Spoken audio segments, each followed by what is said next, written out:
दोस्तों, जैसा कि हमने आपको पिछले भाग में बताया था कि कैसे बाबा बंदा सिंह बहादुर जी ने दिल्ली के नजदीक वाला पूरा इलाका अपने कब्जे में ले लिया था।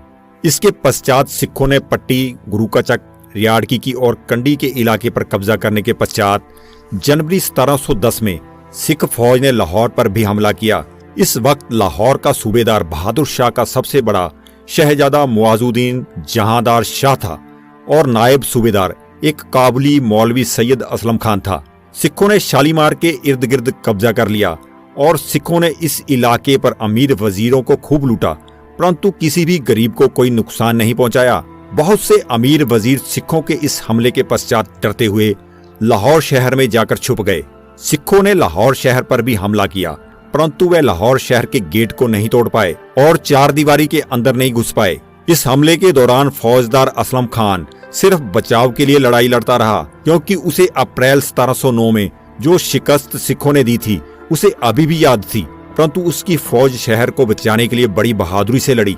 यह युद्ध 2 दिन तक चलता रहा। इस युद्ध में दोनों तरफ की फौजों की हजारों सिपाही मारे गए। इस युद्ध के दौरान सिख फौज किले पर कब्जा नहीं कर पाई, परंतु लाहौर के इर्द गिर्द के इलाके पर कब्जा कर लिया। सिखों ने इस इलाके पर कब्जा करने के पश्चात यहाँ पर ठहरने का फैसला नहीं किया। सिखों ने इस इलाके में रहने वाले सभी अमीर वजीरों से उनका खजाना छीन लिया और यहाँ से चले गए। सिखों के खिलाफ जिहाद। मोहम्मद कासिम लाहौरी इबरतनामा में लिखता है, सितंबर-अक्टूबर 1710 में सिखों ने सरहद से लाहौर की तरफ कूच कर दिया। उसी समय के दौरान लाहौर के मौलवियों ने लाहौर में ईदगाह दिल्ली दरवाजे के नजदीक मौजूदा रेलवे स्टेशन वाले स्थान पर हैदरी झंडा लगाकर जिहाद का नारा लगाया। 10,000 से ज्यादा मुसलमानों को इकट्ठा कर लिया। शाहजहां बादशाह के बड़े वजीर सादुल्ला खान का एक रिश्तेदार पीर मोहम्मद तकी मूसा बेग, उसके पिता का नाम खुदावर्दी खान, अगर खानी के अलावा मौलवियों के मुखिया हाजी इस्लाम, हाजी नियाज बेग, शाह इनायत उल्ला मोहम्मद, जमान रंगड़ और मुल्ला मीर मोहम्मद इस जिहादी फौज की अगुवाई कर रहे थे। इस जिहादी लड़ाई में मुसलमानों के साथ हिंदू भी जा मिले थे। हिंदुओं की अगुवाई अकबर के बेटे का बेटा कर रहा था। इस जिहादी लड़ाई के खर्च के लिए हिंदू व्यापारी और अमीर वजीरों ने भी अपने खजानों के मुंह खोल दिए थे। इन पैसों से बहुत से घोड़े और गोला बारूद खरीदा गया था। हिंदुओं में से टोडरमल के पुत्र ने सबसे ज्यादा पैसा खर्च किया इस जिहादी लड़ाई में। उसने तो सैकड़ों मुस्लिम लड़कों को फौज में भर्ती कर अपनी तरफ से तनख्वाह भी दी और उसने अपनी तोपें और हथियार भी मुसलमानों को युद्ध के लिए दे दिए थे। इसी युद्ध के दौरान लाहौर का नायब सूबेदार असलम खान खुद तो सिखों से डरता हुआ किले में छुपकर बैठ गया था, परंतु उसने भी 1000 प्यादा और 500 फौजी अताउल्ला खान और मोहित खान खरल फरियादी की अगुवाई में इस जिहाद वाली फौज के साथ भेज दिए। इन राज्यों की फौज की 3 लड़ाइयां सिखों से लाहौर के नजदीक भरली के इलाके में हुई। उस समय चमियारी कस्बा बहुत बड़ा कस्बा हुआ करता था। उस समय सिखों की सबसे पहली लड़ाई गांव भरत के गांव रानी के नजदीक कोटला बेगम में हुई। यहाँ पर सिखों के 3-4 छोटे छोटे दस्ते थे। लाहौर से आई हजारों की जिहादी फौज ने सिखों को घेर लिया।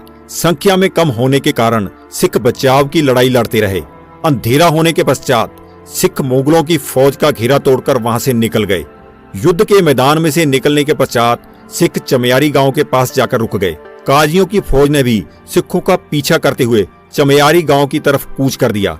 चमियारी गांव की तरफ जाते समय काजियों में से कुछ इंसानों ने नजदीक के गांव में लूटमार करनी शुरू कर दी। कुछ गाजियों ने तो औरतों के साथ जबरदस्ती भी की। काजियों के जो मुखिया थे उन्होंने उन बदमाशों को सजा भी दी। सजा मिलने के पश्चात भी वह ऐसी हरकतें करते रहे। उन्हें इस सजा से कोई भी फर्क नहीं पड़ा। अगले ही दिन थोड़े से सिख और काजियों की फौज के साथ घमासान युद्ध हुआ। सिखों की गिनती बहुत कम होने के कारण वह वहां से भागकर भगवंत सिंह गांव में चले गए, परंतु काजियों की फौज ने उन्हें वहां पर भी घेरा डाल लिया। परंतु रात के समय में सिख उनकी फौज का घेरा तोड़कर यहां से भी निकल गए। अगले दिन किले को खाली देखकर काजी फौज बहुत खुश हुई। कुछ समय वहां पर जीत का जश्न मनाने के पश्चात काजी फौज लाहौर की तरफ चल पड़ी। लाहौर वापस जाते समय उन्हें रास्ते में अंधेरा हो गया।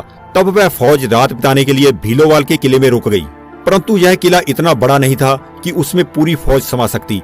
इसीलिए सीनियर अधिकारी पुराने फौजी किले के अंदर चले गए, परंतु बाकी बची फौज बाहर मैदान में लेट गई। जब सिखों को इस बात की जानकारी मिली कि जिहादी फौज किले के बाहर सो रही है, तब सिखों ने रातों रात इस किले को घेर लिया और सुबह होते ही उन पर हमला कर दिया। सिखों के द्वारा अचानक किए गए हमले में हजारों जिहादी मारे गए और बहुत से जिहादी जान बचाकर वहां से भाग गए, परंतु सिखों ने किले को घेर कर रखा और अंदर छिपे जिहादियों को बाहर आने के लिए मजबूर कर दिया। टोडरमल का पोता मुर्तजा खान और बहुत से जिहादी मारे गए। इन तीनों लड़ाइयों के पश्चात आखिरकार जीत सिखों की ही हुई। इन लड़ाइयों में सिखों ने उनके किले पर कब्जे भी किए, लेकिन सिख उन किलों में नहीं ठहरे। इन लड़ाइयों में सिखों के साथ लड़ने वाले जिहादी एक तो ना तजुर्बेकार थे, दूसरा जब यह लड़ाई शुरू हुई थी वह सिखों के गुस्से से घबरा गए थे और वह सिखों के द्वारा गुरु के नाम पर किए गए हमले की मार नहीं झेल पाए। इस लड़ाई में उनके लीडरों के द्वारा उनकी हौसला अफसाई भी की गई, परंतु वे सिखों के डर के कारण अपनी फौज में जोश नहीं भर पाए। इसके उलट उनके मन में सिखों का खौफ और ज्यादा बढ़ गया। इसके पश्चात आम जनता ही नहीं बल्कि मुगल हाकिम और फौज भी सिखों से डरने लगी थी। इसकी सूचना बादशाह तक भी पहुंची। यह सूचना मिलने के पश्चात बादशाह भी पूरी तरह डर गया था।